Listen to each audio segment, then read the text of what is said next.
Oke, selamat malam teman-teman semuanya. Pada kesempatan kali ini, saya akan membahas tentang market dip teman-teman. Kebetulan tadi malam, bursa regional Amerika itu turun di atas 3%, ya, minus 3% lebih.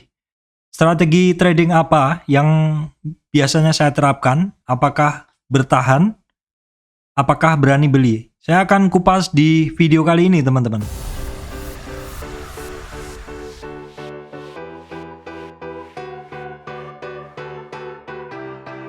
Oke, baik. Teman-teman, sebelum masuk ke materi, saya sampaikan informasi penting untuk teman-teman semuanya bahwa saya Surya Mesri tidak terima titip dana trading baik di sosial media Instagram, TikTok, Twitter, Facebook, dan lain-lainnya. Pokoknya intinya, saya tidak terima titip dana trading.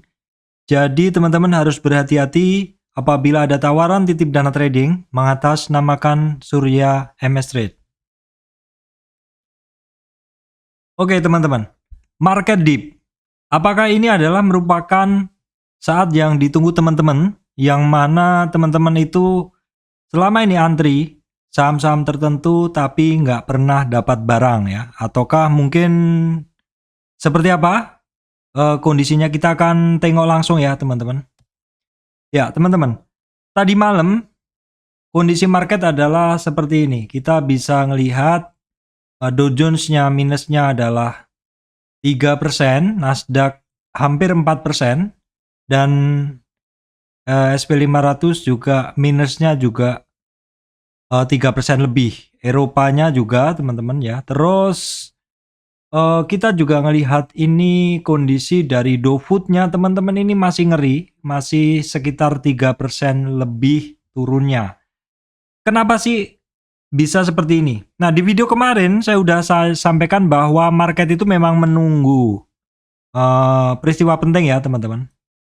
Jadi di video sebelumnya memang udah saya sampaikan ya teman-teman, memang market itu memang sedang menunggu pidatonya ini teman-teman, pidato di acara simposium Jackson Hole ya pada hari Jumat kemarin. Memang market itu masih menunggu pidato ini karena hasilnya akan seperti apa, itu akan memberikan pengaruh ke market. Nah, seperti kita tahu bahwa untuk pidatonya, saya lansir dari media ya teman-teman, bahwa Ketua Bank Sentral Amerika atau The Fed ya, Jerome Powell, dalam pidatonya di Jackson Hole pada hari Jumat kemarin ya, istilah di sini membuat gempar pelaku pasar ya.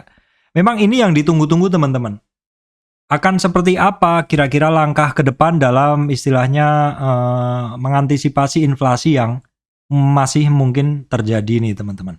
Kenapa demikian? Kenapa perilakunya membuat gempar pelaku pasar? Ya seperti teman-teman tahu dari kemarin-kemarin di bahasan video saya, kaitannya bahwa tahun ini adalah tahun yang mana mungkin inflasi masih menjadi keyword nomor 1 teman-teman. Ya kenapa? Ya karena memang teman-teman tahu harga komoditas kemarin juga naiknya kenceng banget, tapi sebelumnya juga diawali dengan selesainya atau istilahnya fade out-nya atau pudarnya pandemi ini, dan dirasakan seharusnya terjadi pergerakan ekonomi yang membaik seperti itu. Kita bisa melihat terjadi di Indonesia. Namun demikian di saat yang sama juga terjadi perselisihan antar negara yang mana itu membuat harga-harga komoditas melambung tinggi. Saya sendiri nggak nyangka setelah bulan Februari 2022 komoditas melambung tinggi. Padahal yang ada dalam pikiran saya adalah setelah Januari itu marketnya akan cenderung turun sampai bulan Mei.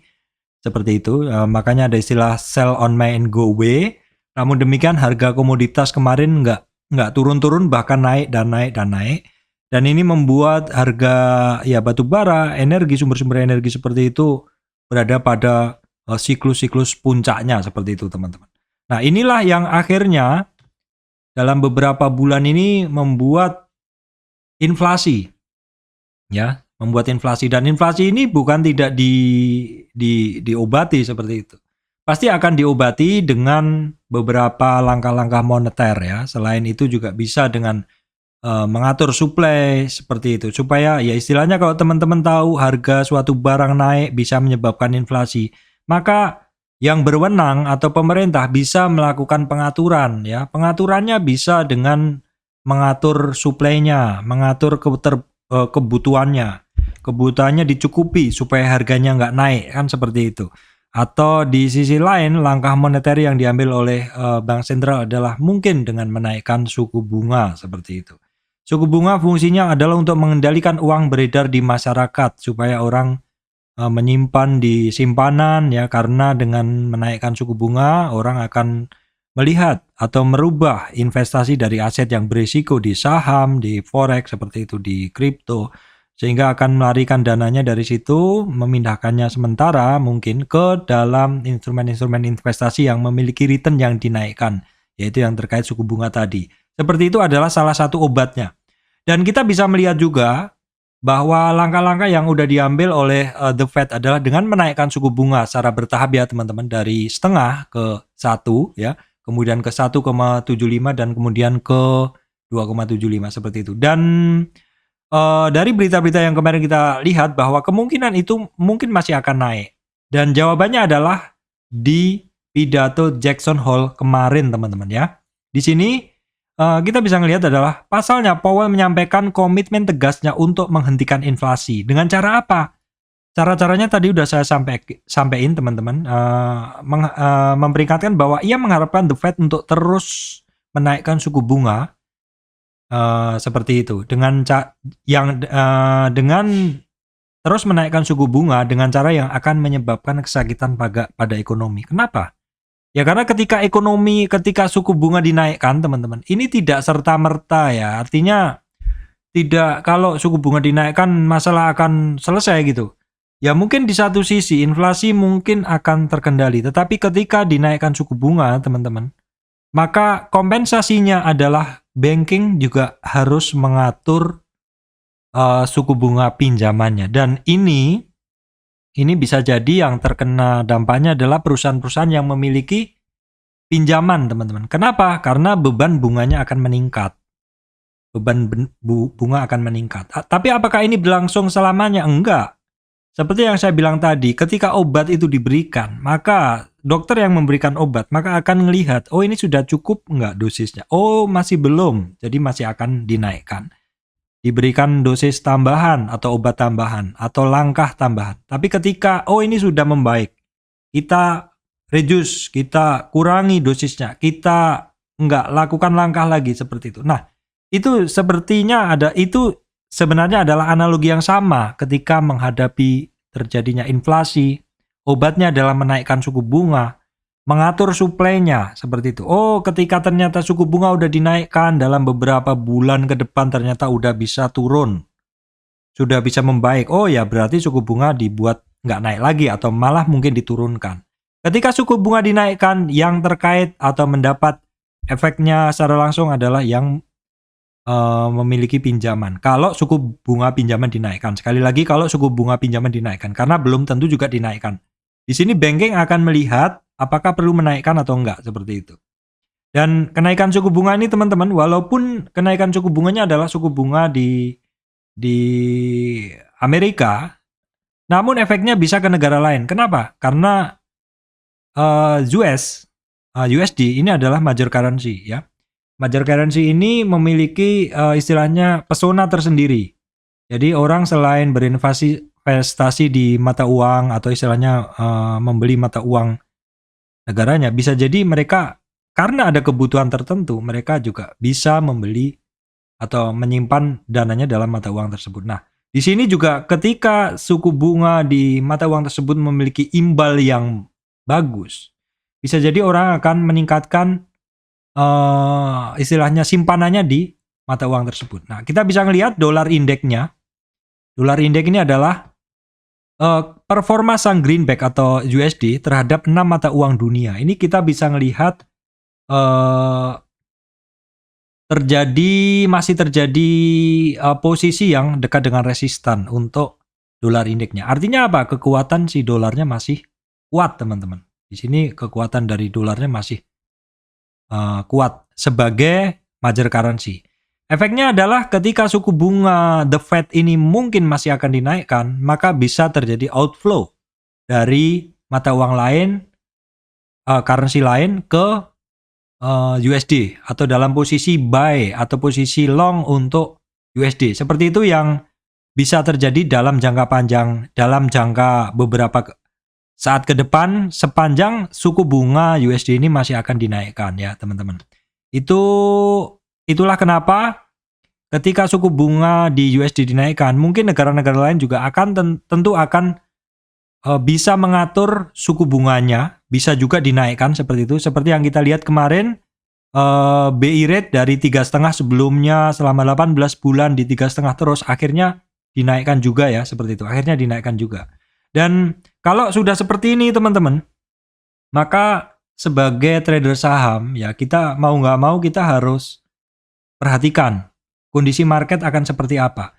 Nah, ketika terjadi The Fed menaikkan suku bunga, teman-teman, bisa jadi market saham ini akan kepengaruh ya. Orang akan sell saham dan mencoba masuk ke sektor yang return-nya lebih bagus, tetapi resikonya lebih rendah, yaitu apa ya? Currency, kemudian bond, seperti itu.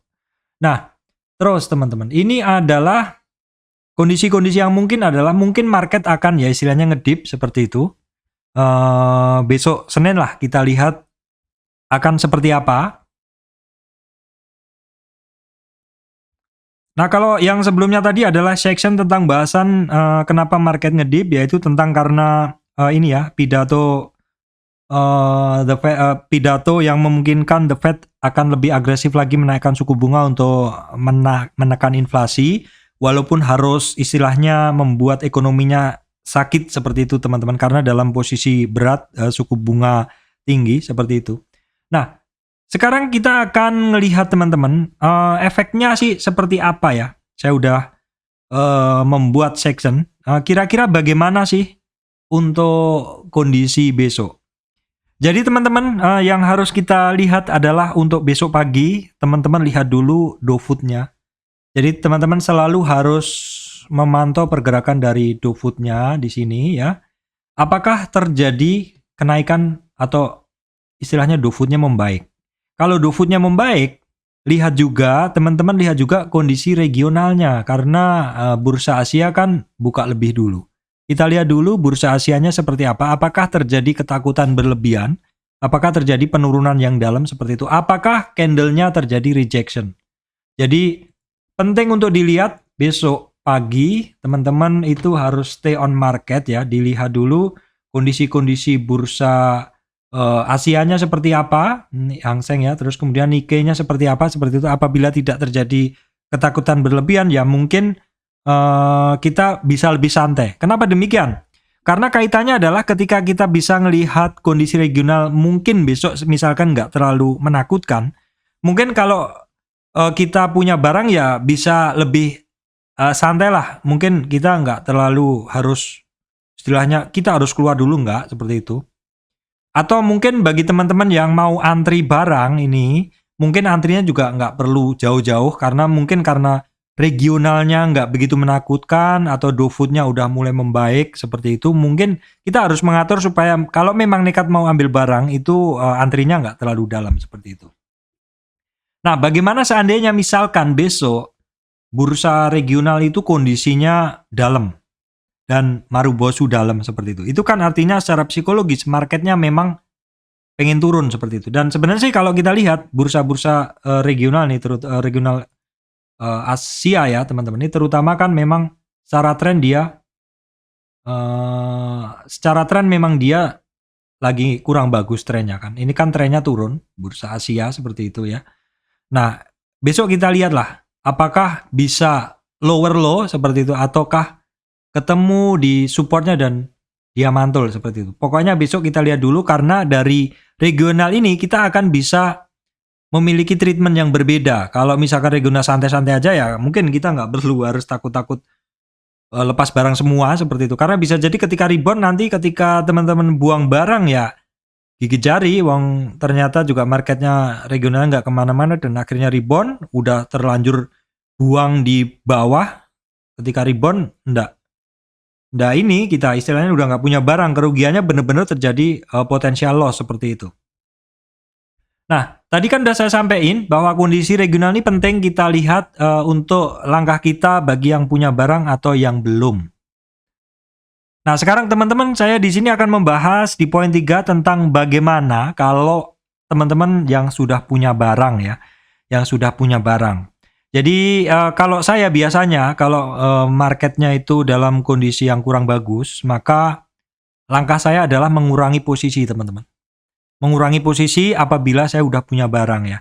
Nah, mengurangi posisi ini teman-teman ini juga gampang-gampang susah ya. Artinya kalau memang posisi kita udah posisi dalam banget seperti itu. Sepertinya untuk mengurangi posisi agak kurang ya. Istilahnya udah kurang tepat lah seperti itu. Karena udah dalam banget dan apa ya istilahnya udah telat cut loss seperti itu. Tapi kalau misalkan teman-teman baru masuk hari Jumat kemarin dan posisinya masih ini ya istilahnya masih minus-minus tipis. Itu kalau saya pribadi dalam kondisi yang kurang bagus ini saya akan mengurangi size aja teman-teman. Mengurangi size aja. Intinya kalau size saya yang saya kurangi terutama apabila saya menggunakan margin. Jadi memang di sini di video saya selalu saya sampaikan jangan gunakan margin kecuali memang untuk day trade atau untuk switching aja seperti itu. Dan artinya kalau mau punya margin ini kan biasanya untuk short term trade kalau saya sore juga harus buang barang seperti itu.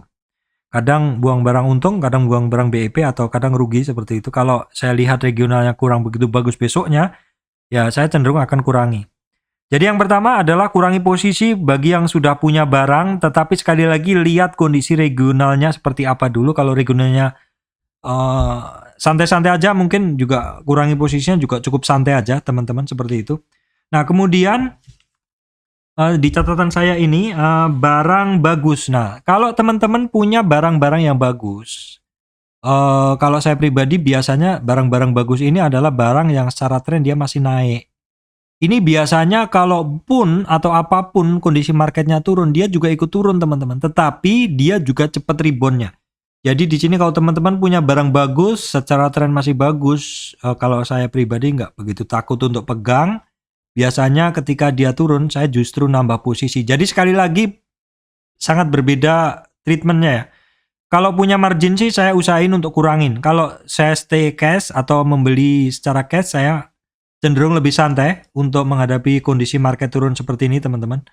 Walaupun tetap kondisi saya utamanya adalah akan mengurangi barang. Nah, bagi yang teman-teman memang mau ngurangin barang dan barang-barangnya masih bagus trennya, saya sarankan untuk selling at best price karena barang-barang bagus ini biasanya dia tetap pergerakannya lebih bagus dari saham-saham yang secara tren udah jelek teman-teman.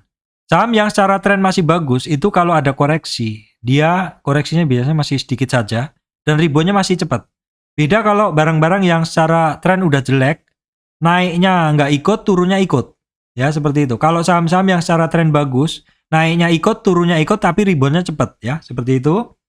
Kemudian yang saya sampaikan lagi adalah, nah ini untuk teman-teman yang belum punya ya, untuk teman-teman yang belum punya, nah sekali lagi, dalam memilih barang, usahakan sektornya dulu teman-teman. Sektornya yang masih bagus, atau saham-sahamnya yang secara pergerakan dia masih uptrend. Kenapa? Karena saham uptrend adalah saham yang dalam kondisi apapun dia tetap akan ikut koreksi ya. Maksudnya sebagus apapun saham itu kalau marketnya itu ngedip, dia akan terjadi koreksi untuk saham-saham bagus. Tapi saham-saham yang bagus, tren masih bagus, sektornya bagus, itu biasanya ketika terjadi koreksi, reboundnya cepat teman-teman. Jadi untuk yang belum punya, ini sebaiknya tetap memilih sektor-sektor yang secara pergerakan bagus. Mana aja Pak? Ya biasanya yang di pergerakannya masih uptrend dan koreksinya baru di 0 sampai 23 38 aja teman-teman. Jadi sektornya harus dipilih dulu baru kemudian antrinya di mana. Kalau market regionalnya itu masih istilahnya dalam dan juga do foodnya dalam, maka teman-teman bisa mencoba untuk antri di 50 retracement atau di 61 retracement. Antrinya usahain jangan langsung teman-teman ya. Jadi dipecah kira-kira ya untuk istilahnya kita ini dulu lah. Istilahnya kita beli sebagian dulu untuk harga jangkar seperti itu. fungsinya adalah kita untuk dapat harga bagus. Tapi seandainya cenderung turun lagi, teman-teman, kita nggak kebanyakan beli seperti itu. Istilahnya tes harga dulu, seperti itu. Baru kemudian kalau misalkan kita misalkan naik, baru kita pikirkan lagi untuk nambah atau enggak, seperti itu. Pokoknya selalu harus ke ini ya, ke bentuk chartnya harus uptrend, dan juga maksudnya harus money management, atau seperti yang saya bilang tadi, belinya bertahap aja, seperti itu. Pak, ini kira-kira perlu cut loss nggak? Kalau saya pribadi mau kondisi apapun saya sering cut loss, teman-teman. Artinya saham-saham yang kalau menurut pergerakan saya dia mungkin lama ataupun mungkin tidak sesuai dengan ekspektasi saya sih siap untuk cut loss ya. Saya kemarin ada mencoba satu saham yang ini juga cukup riskan sebenarnya karena dia trennya masih turun, tetapi ketika mulai ada konsolidasi, ini kan mulai turun dalam kan, Sido, ketika ada konsolidasi dan ada rebound candle nih, saya coba masuk tapi akhirnya saya cut loss ya. Kalau nggak cut loss bisa lebih dalam lagi. Nah seperti ini pun besok bisa jadi masih akan turun lagi. Kenapa? Karena bisa jadi orang yang sudah positioning di sini cut loss ya, dan switching ke saham lain. Jadi intinya pokoknya kita harus selalu siap untuk cut loss di trading itu ya teman-teman. Bukan artinya kita nggak sabaran atau apa enggak, karena ya kadang bisa jadi lama, dan itu kalau portofolionya atau kalau istilahnya portonya terbatas seperti saya jumlah dananya seperti itu, mau nggak mau kita harus milih saham yang pergerakannya bagus. Jadi nggak bisa serta-merta harus beli dan beli. Kita harus memilih mana yang pergerakannya bagus. Nah Pak, bisa dikasih contoh Pak, kira-kira untuk saham ini yang mana aja Pak gitu. Contohnya, oke.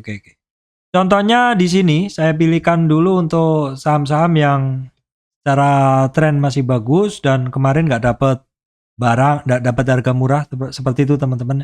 Sektor apa Pak kira-kira? Ya berarti sektor-sektor yang masih bagus apa teman-teman? Sektor yang masih bagus itu contohnya kita lihat yang sektornya bagus adalah batu bara ya.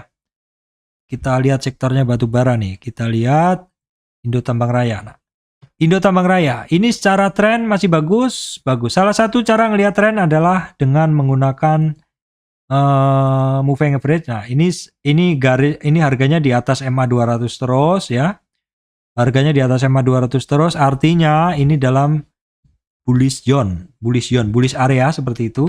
Kemudian MA 20, MA pendek selalu, atau MA pendeknya di atas MA yang panjang. Jadi MA yang panjang ini MA 200, di atasnya atau MA yang pendek di atasnya adalah MA 20 yang ini ya. Terus MA yang lebih pendek lagi di atas. Nah ini kalau kita lihat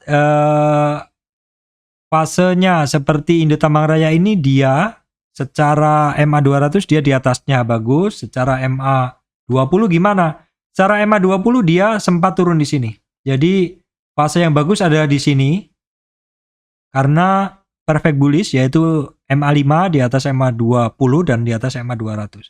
Tetapi yang di sini dia enggak, karena di sini kita cek dulu MA 5-nya berada di bawah MA 20. Artinya dia sempat turun dan ini memang ada kecenderungan naik. Sebenarnya kalau marketnya itu bagus, mungkin dia bisa cross up MA 5 ke 20. Nah, kita bisa ngelihat ini secara tren masih bagus ya. Tren dari MA 200 aja. Kita lihatnya dari MA 200 masih bagus, dan kemudian kalau kita tarik garis trennya dia juga masih oke. Nah, garis tren terakhir yang kita tarik dari mana, teman-teman? Yang saya tarik dari tren terakhir adalah tren yang putus ya di sini. Ya. Terus dia koreksinya di sini atau tren yang kita ambil di sini. Teman-teman bisa ngelihat bahwa untuk Indo Tambang Raya ini memenuhi kriteria saham yang pergerakannya masih bagus. Apa? Yaitu di dalam tren yang saya tarik, ternyata koreksinya dia hanya sampai 38 dan maksimum 23 dan maksimum 38. Selama dia retracement ini koreksinya hanya sampai 38 dan dia mantul ke atas. Ini artinya barang ini pergerakannya masih bagus. Nah, dari kemarin-kemarin teman-teman nggak dapat murah. Nggak dapat murah tuh artinya koreksinya kecil aja karena koreksinya hanya di antara ini.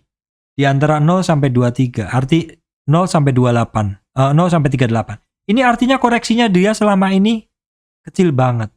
Nah, koreksinya orang yang atau koreksi umumnya orang antri itu di sini. Di yang warnanya saya kasih warna biru. Di sinilah 50 retracement ini umumnya orang antri. Indo Tambang Raya masuk kriteria saham yang koreksinya kecil dan uptrendnya masih bagus, maka kalau besok teman-teman antri, itu kemungkinan kalau harga kemarin nggak dapat ya mungkin bisa dapat. Tetapi sekali lagi teman-teman dilihat dulu, kenapa? Karena Indo Tambang Raya saat ini berada di 23 retracement. Jadi misal pun besok terkoreksi, ya teman-teman coba antri di sini di 38. Nah, apakah 38 jebol ataukah besok langsung turun dalam? Kalau lewat dari 38 berarti berikutnya ada di 50 dan 61. Saya rasa cukup berat sih untuk Indo Tambang Raya lewat 38, tapi ya siapa tahu seperti itu. Coba kita lihat saham lain teman-teman ya. PTBA juga ini secara tren juga masih kecil banget pergerakannya. Adaro juga masih kecil. Ini sepertinya cukup sulit ya untuk koreksi dalam. Nah, kira-kira yang lainnya apa ya teman-teman? Yang lainnya saya rasa untuk yang kondisinya uptrend ya saham batubara aja teman-teman. Coba kalau misalkan perbankan sih kondisinya udah nggak begitu udah nggak begitu uptrend. Tapi nggak apa-apa, saya coba beri contoh nih, contohnya nih.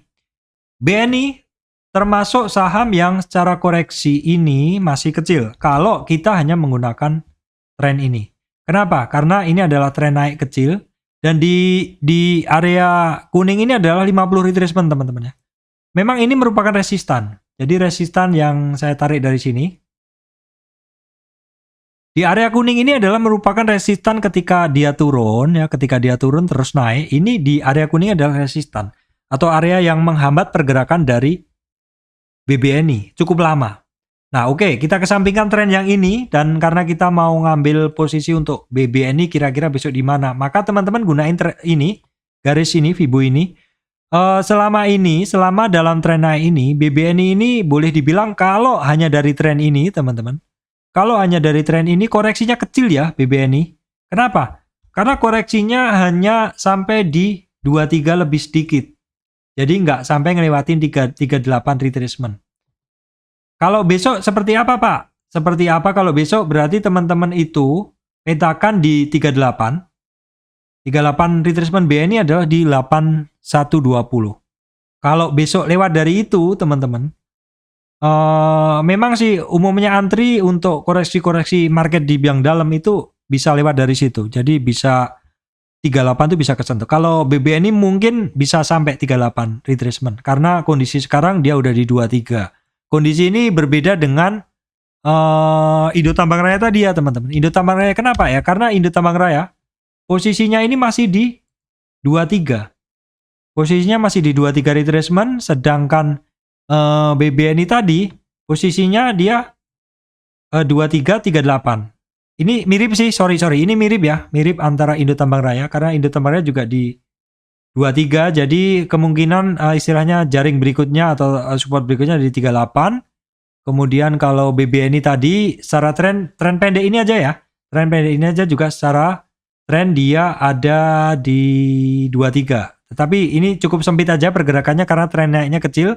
Coba kalau yang lainnya, ini juga Bank Mandiri juga kalau kita lihat hanya dari tren ini, maka dia supportnya dari 23, jadi kemungkinan besok jebolnya adalah di 23, baru kemudian apakah lanjut turun lagi ke bawah.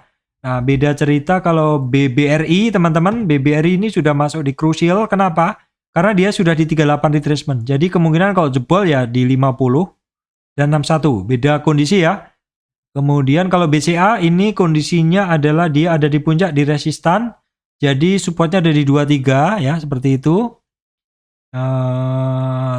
Intinya seperti itu ya. Nah, beda cerita kalau misalkan sahamnya masih di bawah seperti BJTM ini. Ya, dia di 38. Jadi misalkan koreksi dia yang harus kita lihat adalah support yang ada di bawah ini. Kalau itu jebol bisa lanjut ke bawah. Jadi seperti itu aja yang bisa saya sampaikan kali ini ya teman-teman. Semoga video ini bisa memberikan manfaat untuk teman-teman semuanya.